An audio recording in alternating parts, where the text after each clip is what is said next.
Hi guys, welcome to my channel. My name is Chantel, and over here we talk about everything reality TV, pop culture, and everything that's going on in the world. Today we're going to break down Love After Lockup Season 10, Episode 1.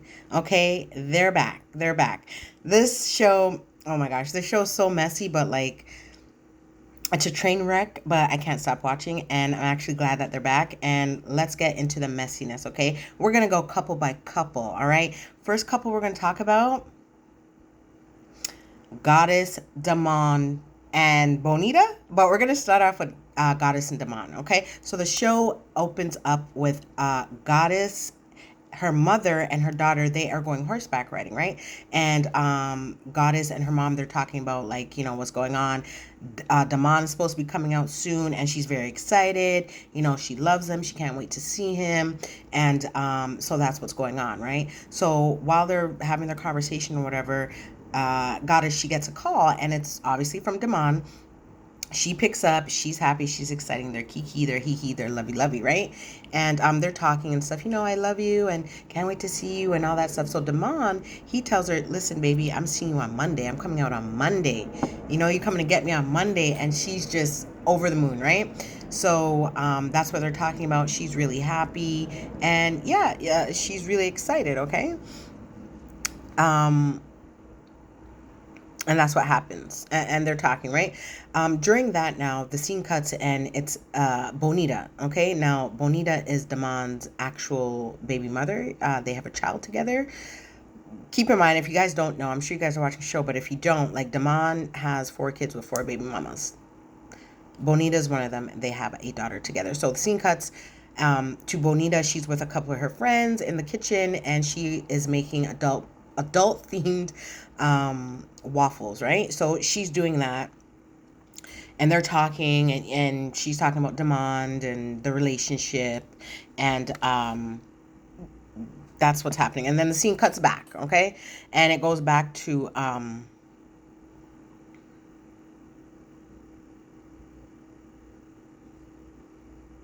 anyways, so she's talking to her friends about Damond and, you know, them having the relationship, and she's excited that her man's coming home, and, you know, all the things that these girls talk about when their men from jail are coming home, right? And so yeah, so that's what they're doing there.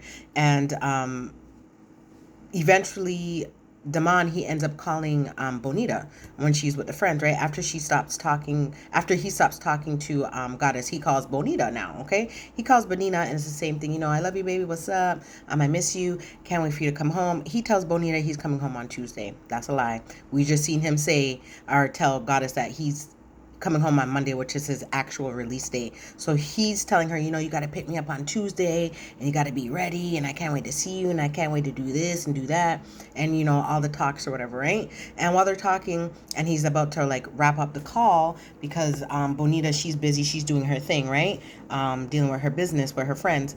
And then he goes, yeah, he's wrapping it up, and he's like, yeah, you know, so, you know, Monday afternoon, you know, what his, the accent, I like the accent, you know, he says, you know, Monday afternoon, and Bonina's like, what you mean? She's like, I thought you said Tuesday. He's like, yeah, that's what I said. So she caught him slip up, but she just rolled with it. She didn't even go on with it. She just went on about her business, but she did catch it. So they hang up or whatever, right? Bonina's saying that he's her twin flame, and Goddess is talking about they're perfect for each other because that is the boy version of her. She's just worried about, like, when it's time for intimacy, but, you know, that's the only thing she's worried about, but she thinks it'll be fine because that's a boy version of her. Both of these women think that Damond is for them, and he's just playing them. He wants the poly relationship, right? He wants the women under one roof. That is what he explained. He also explained he's just so low down and slimy and grimy, right? So going back to the situation with him actually getting released on a Monday and Goddess picking him up, Bonita is going to be picking up on Tuesday. So his plan is to go back to the place, like the where is it? The jail, the release place or whatever. His plan is to go back to the detention center or whatever. Okay, go back over to that location, put back on his clothes, right? The jail clothes or whatever, and act like he came out on Tuesday for Bonita to come and pick him up. Like, if that's not just snaky, sly, just disgusting behavior, like, that's crazy to me. That's so... Anyway, so that is his plan. He thinks it's cute, and that's what he's gonna do.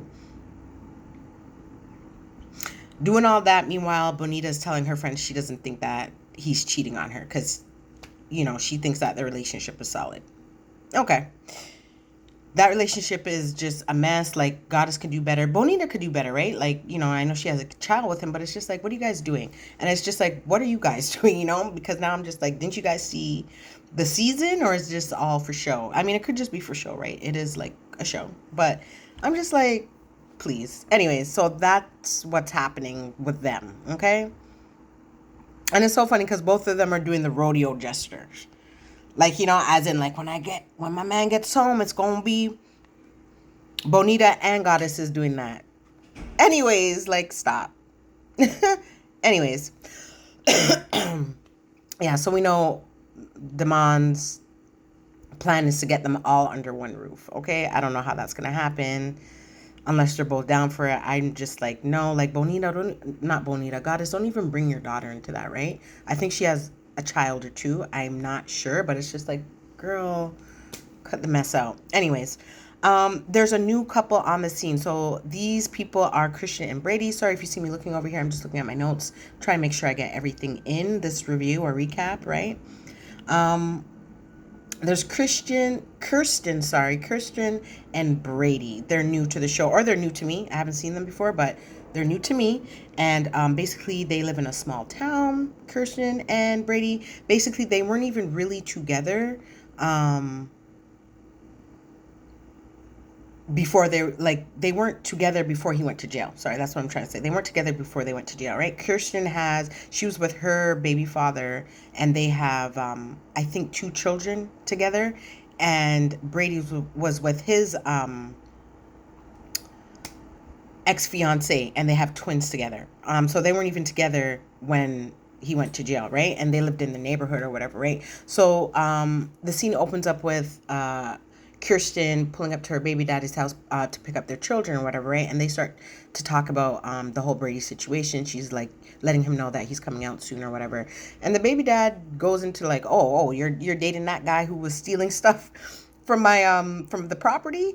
And she's like, well, it wasn't him. He told us about the guy who was stealing from us. Anyways, just a mess. Anyways, the baby daddy, he's not feeling it because he's like, this guy, basically he's saying like he's supposed to be, if he was a good guy, he would have got out on good terms, right? He would have got out when he was supposed to get out, but apparently he didn't, right? Apparently Brady, he was, how long has he been in jail? He's been in jail, let me see, did I write this down?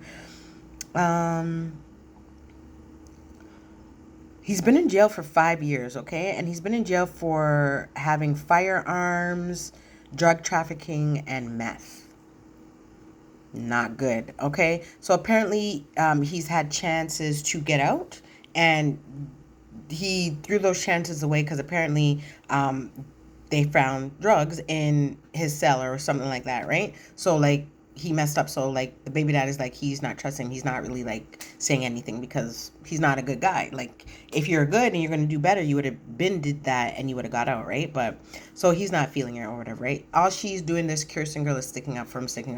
She's saying, oh, when he comes out that he's going to be, going straight from convict to husband. And she's talking about, oh, I don't think that, I think he'll be decent around the kids and, he's a good guy. And I'm just like, girl, you don't know what he's going to be like around your damn kids, stupid. Like, you're that desperate?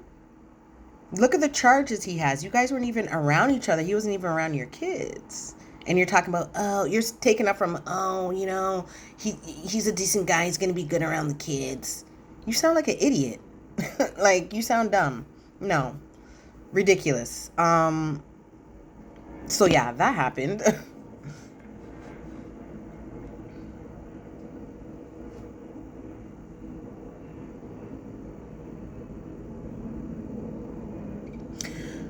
It's just weird because these two have never been together outside of prison, right? Like they lived in the same neighborhood around that time, and apparently she's told some little story. I don't know if it was supposed to be cute, but it was dumb. She was talking about, oh, I met him because she went over to his place, barefoot and pregnant, banging on his door, talking about like, where's my stuff, or something was stolen. And he was like, oh, I'll see what I can do and help you out and see if I can help you find the person who did it or whatever, right? And that's supposed to be the love story. Anyways, somehow he ended up in jail. They weren't together then, right? They were with each other's each other's partners, but he ended up in jail, and then she reached out to him in the DMs or something. You're reaching out to the DMs of a man in jail. Anyway, so so that's what happened, and they've been together ever since. So they've been communicating through video calls and regular phone calls, and that's how they've been communicating, and visits, because I've seen a picture of them and she's been visiting them, and she thinks like, it's going to work out perfectly, and she knows him so well because because of the communication through the telephone and the video calls and the letters. So that's what she thinks, that's what she said.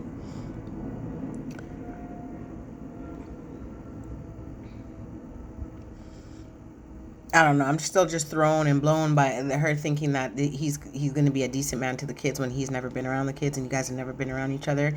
It's just it's irresponsible parenting. It's just dumb and whatever. So in the next scene, for Kirsten, she is meeting up with her friends at the bar. So she's walking to the bar, and she meets up with the friends. And there's three friends there. There's her boss, which is her friend. There's another friend, and then the other friend just so happens to be Brady's ex-fiance. That's the woman he was with, that he had the twins with. So that's her friend. And they ended up being friends. Kirsten said that one day she reached out to her and was like, I don't want any drama. I don't want any issues. There's kids involved in blase and so on and so on. So this is, I am who I am, and I'm going to start dating him, and we should just be cool or whatever, right? So apparently the baby mother, she agrees. Her name's Corey. Brady's baby mother agrees, and she's like, okay, cool, we could be friends. So they're hanging out and stuff like that, and they become friends, right? So all of the friends, they order drinks or whatever, and they're discussing like what's going on with the situation, right? She's like, Kirsten, she's like, Brady's coming home soon. And the baby mom's like, ew, like, she's not impressed. She's like, the only people I'm happy for about Brady coming home is the children and you, right? And it's just a weird situation. I'm like, I don't even know how you guys are doing this. But anyways, they're talking, and they're telling Kirsten, sorry, all the foolishness that Brady's on, right? Like that he's not a good guy, he's not a nice guy. He was extremely mean and just disrespectful to Corey, his ex-fiance, well, like when she was pregnant and the time they were together, and he did this and he did that. And Kirsten, she don't want to hear none of that. She's like, he's not a bad guy. I don't think he's a bad guy. Girl, you don't even know him. The girls are telling you what it is, and you're talking about he's not a bad guy. You just want to be with him so much. You're talking about he's not a bad guy. You don't know him. So she's a little, you can tell she's a little uncomfortable. He's not a bad guy. She's uncomfortable a little bit. She's doing all of this, because she doesn't like what what the girls are saying about him or whatever, right? And then one of the other friends, she's talking about, what? He jumped on my car. He jumped on my car and he did this and he did that, like some craziness. And, Christian's like, if anything happens, I'll make sure, like, I'm not going to accept any nonsense from him. And I damn sure won't accept any nonsense if he gets back into the drugs. Because somehow that came up, like, what are you going to do if he ends up back on drugs or he, like, relapses or whatever. She's like, I for sure won't have him around my kids, and I won't be with them. Girl, bye, be quiet. Yes, you will. Yes, you will. Because you accepted him in jail. Like, you reached out to him in jail, and you're already talking about he's a decent guy. So if he does start doing that, you're not gonna up and leave. You're gonna be like, he's a decent guy. That's what you're gonna think. So please, you're not fooling nobody. So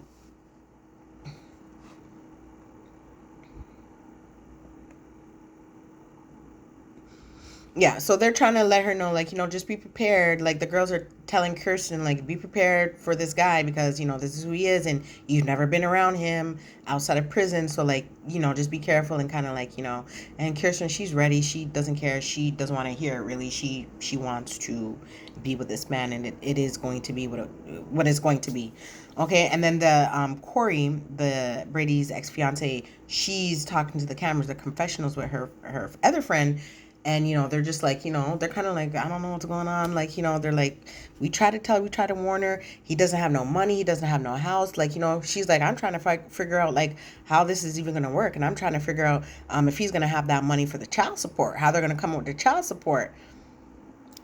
Did you know that, Kirsten? Do you know you're going to be paying child support for your new friend's twins? Like, all this nonsense that you're caught up in, right? So it's just like, how's this gonna work? It's not. I don't see it working. I don't know if I see anybody on this cast working. I don't know if I see anybody working on this cast. But anyways, the next couple.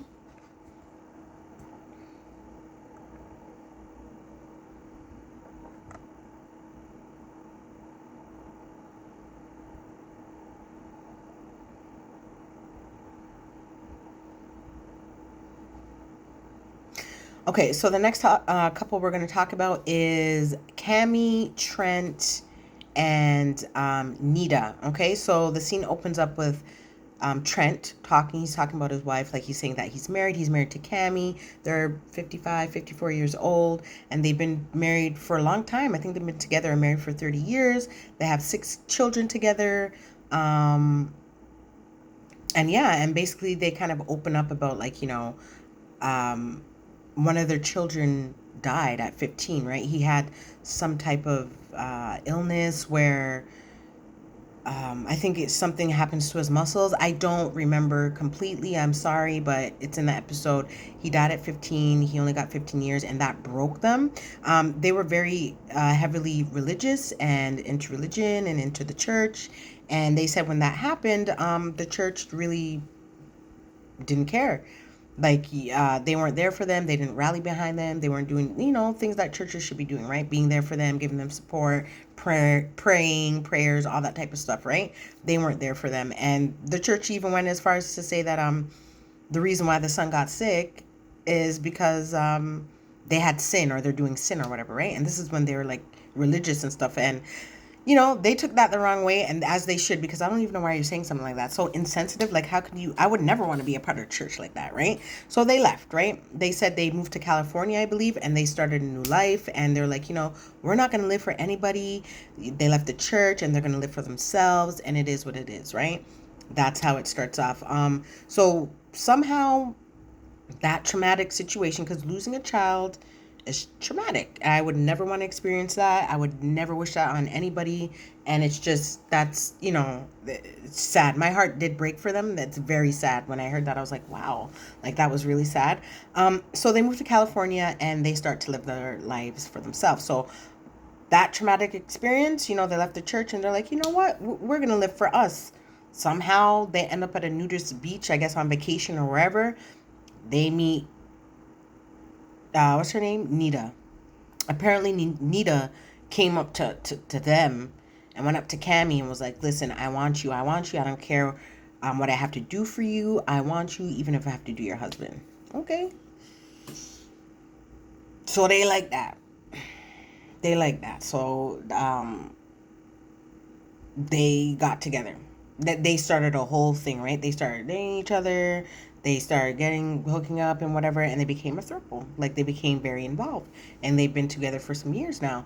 Now, Nita now she's has issues with being an addict, like a drug addict. She ended up being in jail for 60 days for a DUI. Now, the way that Trent and Cammie explained it, they said that like she always had issues with drugs, but like she was clean when she was with them. But then there was a time like they had a huge argument, and then that made, like, all three of them had an argument, a throuple argument, and that made Nita relapse, and she went out and she took drugs, and then she ran into the back of somebody with her car. right? She rear-ended another car or whatever, right? And that landed her in jail for DUI. Now, this is not her first DUI. Apparently, she has 3. She's sitting up in the confessionals acting like it's something cute, talking about, it's not my first one, it's not my second one, my third one. Like, that's not funny. That's not funny. So she's sitting up in there talking like that, right? So she says she had a rough upbringing, Nita. Nita is 39, I believe, and she says she had a rough upbringing. She said that her mom was a drug addict. Her mom's mom was a drug addict. She's saying basically it runs in the family and it's just hard, and drugs just never go away, and that has been her struggle. Drugs and I guess drinking and substance abuse basically, right? And I don't know. It just seems like Terry and Cammy have been together for a long time. They have a big family. They have, all these children. It's just like, I don't know why you guys want to bring this into your life. You guys seem like a nice couple, but it's like, to me, Nita's very chaotic. She's unstable. She's chaotic. I just feel like she can't bring anything to that couple. It's like she won't bring anything but problems and chaos and just, you know what I'm saying? Like, that's what I get from her. And it's like, why are you guys even doing this for this girl? I guess they must really, really like her, especially the wife. I guess she really, really likes her, apparently. The husband did say, like, he's worried about where he stands when it comes to this throuple situation, because he's like, apparently Nita loves Cammy, Cammy loves Nita, and he's just like, so it's like, don't ruin your marriage for that. Send her on her way. Like I said, she's chaotic, but you guys want to be all in lust and doing all the stuff, so it's hard for you now. Okay, so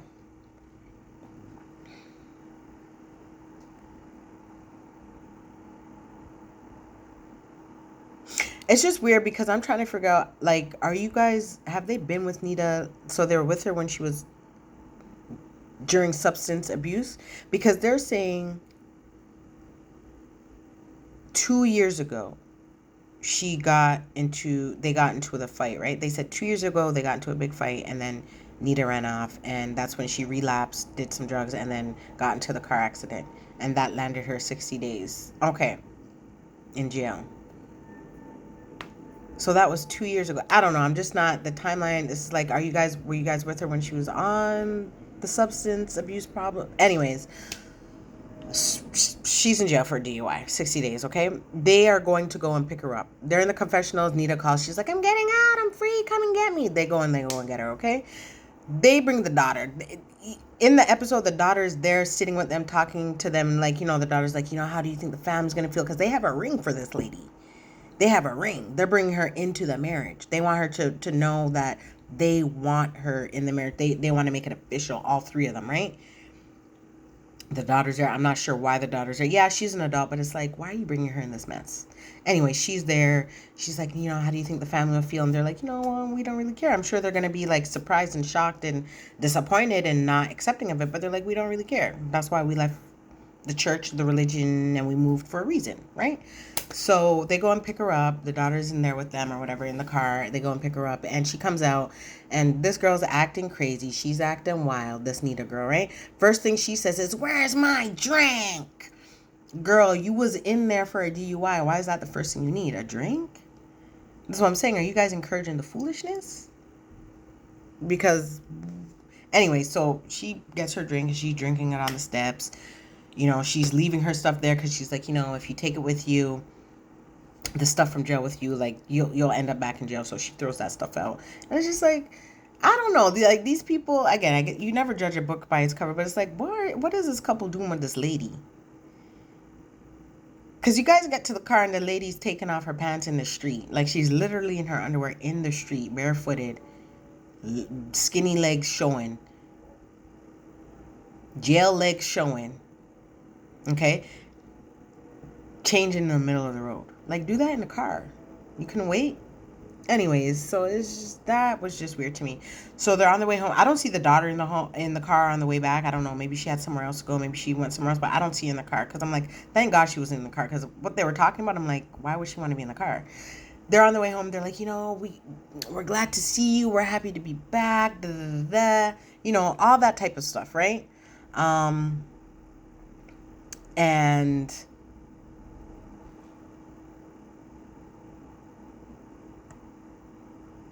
Yeah, they're on the way home, and they're talking about, okay, when we get in, we're gonna have dinner, I think, or something like that. Take a shower or something. And she's like, then we're going to the bedroom. Yeah, can't wait for that, right? So that's what they do. They get home. Um, I mean, these people can't even wait. I don't even know why this is on the show. They're showing a lot of like, it's a bit much because it's a throuple, right? But they're showing it's being. Anyways, she goes and she gets ready. I guess they have their showers or whatever. I don't even know if they shower. I guess the shower is considered the hot tub. I see Nita, she's in the hot tub and she can't wait for them. She's acting crazy. Oh, I'm here and I'm home and I can't wait. That's how she was acting when she came out of jail too. Oh, and this. She was acting like she was in there for 20 years. You're in there for 60 days. Anyways, she's waiting on them to come to the hot tub. They finally get down to the hot tub. They have the toys and all this stuff. She was showing us the toys and all that stuff. That's what I'm saying. That's so extra, right? I don't think this is the show for that. You know? That's not the show for this. But anyways, the husband, he gets downstairs. They're in their birthday suits and they get into the hot tub and they start to going at it. That's what happens. Anyways, so we all know what happened there. The next morning, they wake up. The married couple is in bed, and Nita, she's getting ready. She's in the bathroom getting ready because she has to go and see her PO, her parole officer. So Cammy is going to be taking her to the parole officer, and they don't know how long it's going to take. But the plan is that she's going to go and take Nita to the parole officer and get the papers and get all this stuff signed and all the stuff done regarding her release or whatever, right? And her stipulations about being on road, and when they come back, they're gonna have the ring and basically be like, invite her, like welcome her into the relationship. So that's the plan, okay?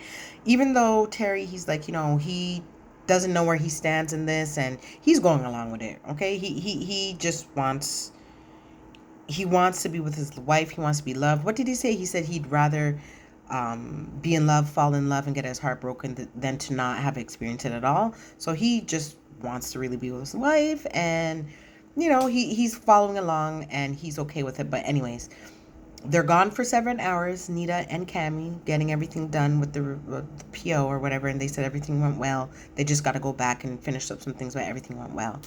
They get in.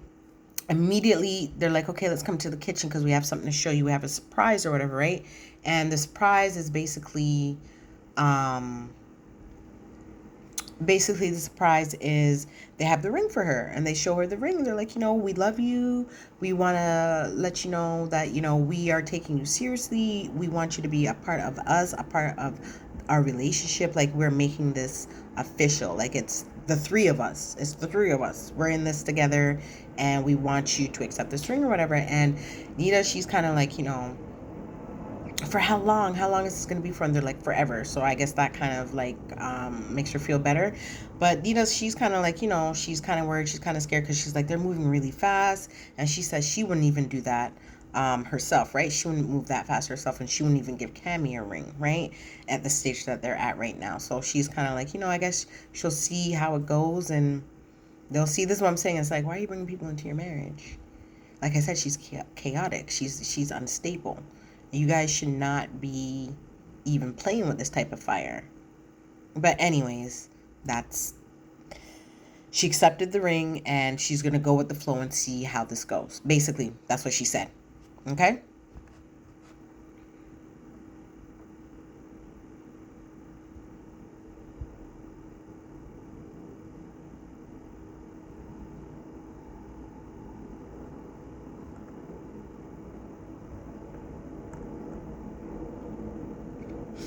So basically, their segment, like the throuple, Cammy, Terry, and Nita, their thing ends off with saying that basically their story is going to continue on another show. It's like a polygamy show, polyamory show, or whatever. I forgot what it's called, but they said it's gonna. What is it called? Oh, they're continuing on a show called This Is Polly. So they're not going to be on Love After Lockup anymore. After this, they're going on This Is Polly, which makes sense because it's literally Polly. So that's the end of them, and that was wild. The next couple we're going to get into is Karrington and Zay. They are new to me as well, just as well as the other couple, but like these guys are new to me. Basically, Karrington. She is a single mom. And basically, how she met Zay is through her brother. Carrington's brother is in jail, or was in jail, but he's in jail. And basically, they had a video call. And, they had one of those calls where he's like, hey, look at my buddies. Like, these are the boys that I'm in jail with. Da da da. Look at all of them, right? And she's showing them, and everyone's like, hey, what's up? Whatever, whatnot. And she says her eye was caught. Some guy sitting in the back or whatever with some muscles. She's sitting in the back with muscles, just chilling, not doing too much, right? He caught her eye, and that ended up being Zay. And he's like, oh, yo, that's Zay or whatever. And he introduced them. They start to talk and link up. She likes him. And I guess they start talking from there or whatever, right? So basically, Carrington's story is that she was engaged to her baby's father, but then he broke up the engagement for whatever reasons. I guess she was still under the impression that they were trying to work it out. But lo and behold, this man went overseas and he married somebody else in that time. And that broke her apart. That tore her apart, because my girl, when she was explaining the situation, she was still crying. She was boo-hoo crying. She was crying, bawling, tears, okay? So she's not over that. And I just feel like, she's talking to this man in jail to get over this guy, right? So, I mean, that's what I see. That's my opinion. So yeah, she started talking to this man, and she said that she likes him, she's fallen in love with him, and she is going to be getting married to him.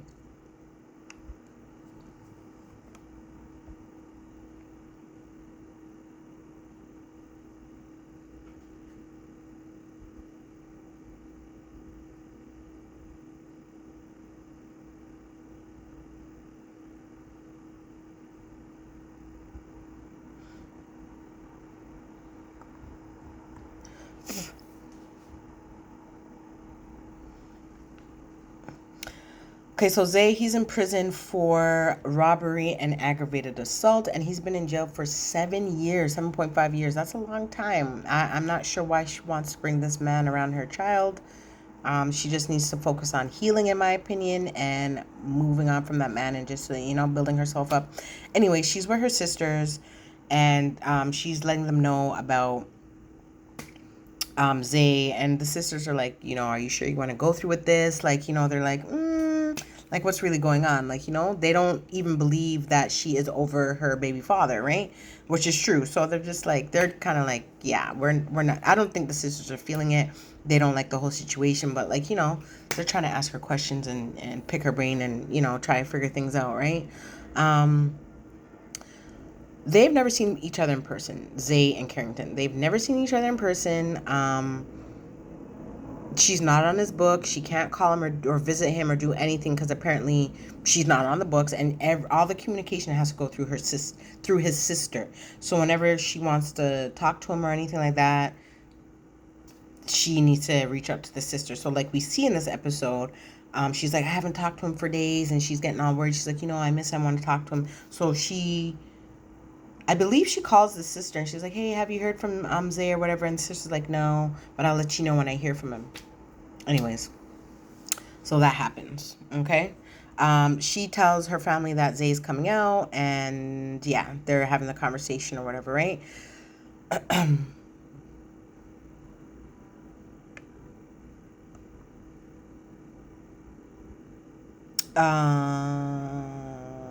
Okay.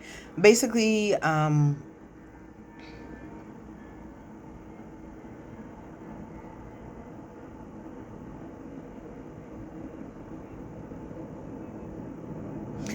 yeah, so basically, she has a secret that she's holding from Zay, and basically the secret is that she's dating other men. She goes on dates, and that's the big secret. She also can't cook. I don't know why she's playing these stupid games. Just tell the man he can't fucking cook.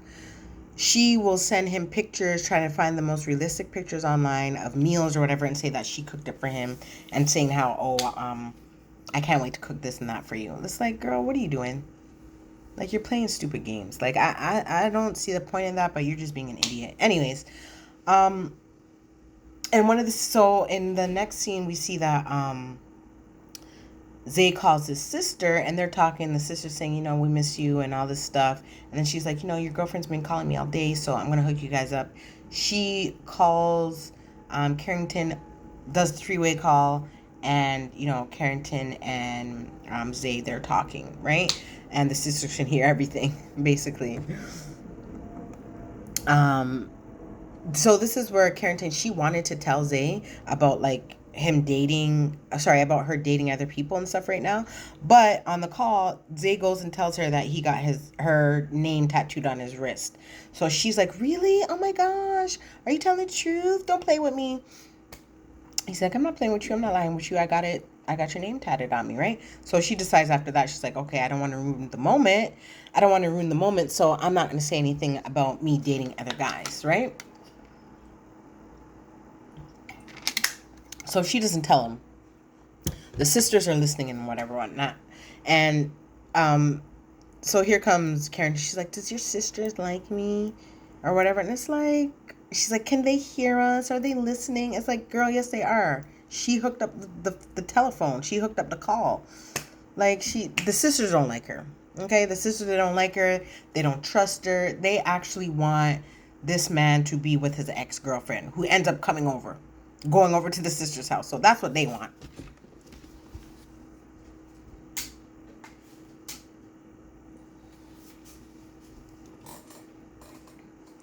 That's what they want, right? They're not messing with Karrington at all. Okay? Um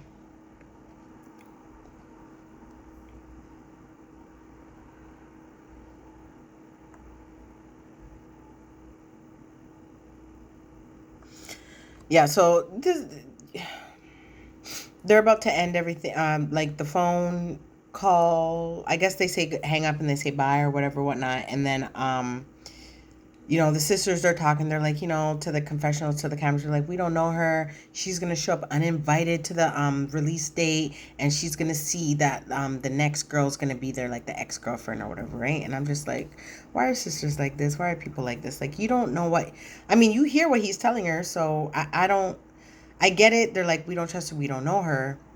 I mean, but your brother decided to talk to her in jail. I don't know. I don't even know if it's going to work. I don't think it's going to work. I feel like she needs to just leave them alone and focus on her daughter and healing herself. But, these girls, yeah, she needs to focus on herself and her daughter and healing herself. But, these women, they don't want to do that.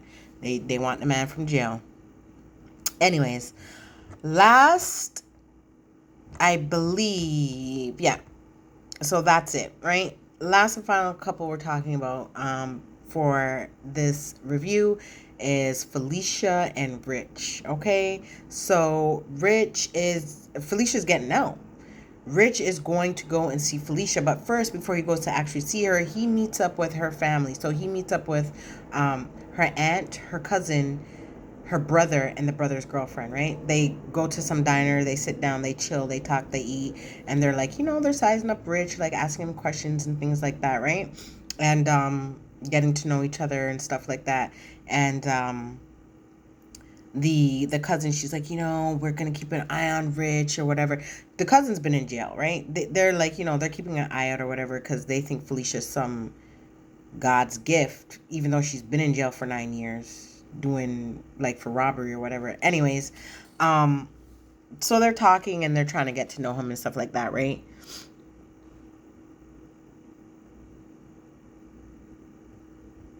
So yeah.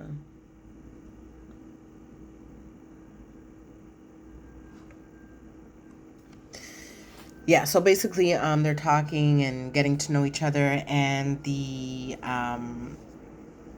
aunt, whoever, she's like, you better treat her right and don't break her heart, or else I'll break more than your heart. They're carrying on like they're bad. They're not acting like they're just doing a lot, and I'm just like, girl, shut up. And then the brother's sister is talking about like, don't take her away from us too soon, because we want to we need her and we need to spend time with her. He's like, yeah, I'm not da, da, da, da, or whatever. Okay. So, they're showing Felicia, and Felicia's like, she's excited to see her parents. Her mom hasn't hugged her in a long time. She can't wait to see her family and everything like that. But she's kind of like, she's just waiting to see how the reaction and stuff like that's going to be when they meet Rich, because, She didn't say it in this episode, but in last season, she said that her dad flat out said that he wants her to be with an Italian man. So he don't even want to. She's like saying, "Oh no, no, no." That's what she said, but like the real reason is that your dad doesn't want you with no rich cause he black. He not Italian. Okay? So they're not effing with him like that. Anyways, that's his prerogative. Um so we're going to see. So they now then in the next scene, right? It's Rich um and the family, they meet up in the motel. I guess they said a motel. They meet up in the lobby to go. It's early. It's release date. They're going to go meet Felicia for her release date. Rich also has a friend with him for support. Because it's all family or whatever. It's just weird to me. It's like I don't know why you guys want to meet up with people. Like the whole family's there and you want to be there. Like I get you're talking to her, but it's like let the family have time. Anyways, she probably said it was okay. She wanted him to go, so he went, right? So they all go, they get into their separate cars or whatever, and they go and they drive down to go meet Felicia for the release. They get there.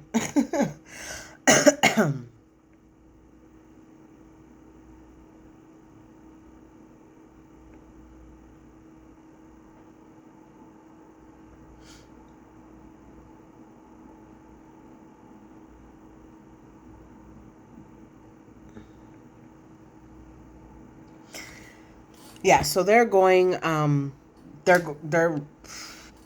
drive to go meet Felicia on the release date, right? The aunties and stuff, they're like, the aunties are like, Rich is okay. Like they're driving in their own separate car. Rich and his friend, the other one. The aunties like, or the cousin or whatever, they're like, what do you think of Rich? And they're like, he's okay. He seems nice, but we got to get to know him, which is true or whatever. And they're going on about like, him breaking her heart and whatever. And I'm like, girl, be quiet. You guys are acting like you guys are some prize. You're a criminal. It seems like the whole family like it seems like you guys come from criminals. Like, stop putting yourself on this high horse. The girl's been in there since she's 17. Rich is going to meet a child who's been in jail since she was 17. Your cousin's been in jail. Didn't the dad say, "Oh, I couldn't go and visit her because I was in jail or they were locked up"? Like, stop acting like you guys is better than people. Like, you guys is a bunch of criminals. Okay. Anyways, so that's what happened.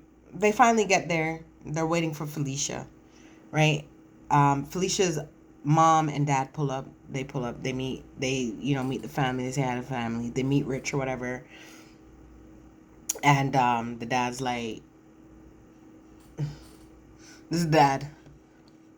Look at every which way, but in a Rich face." He's That's the dad. Anyways, so they meet Rich or whatever, and they're like, nice to meet you, blah blah blah. I don't know. The family, like the mom, she's given that she may have been on something. Anyways, not trying to say anything, but like the family's been in jail. It seems like it's a criminal family. Um. So yeah, they're waiting for Felicia to get released, and they're acting like Felicia's such a good catch, right? She's a good girl. She's a good catch. She's a gem. She's rare. Yeah, she's rare. She went to jail at 17 for 9 years, and she's coming out. There's nothing special about her. Didn't she do robbery? Armed robbery, and didn't she have a firearm or something like that? Nothing special, okay? Anyways, that's the end of this review, okay? You guys let me know what you guys think. Tell me your thoughts and your comments down in the comment section below, okay? Let me know what you guys are thinking, okay? Anyways, that's it for this review, and I will see you next time and another review for Love After Lockup. See you.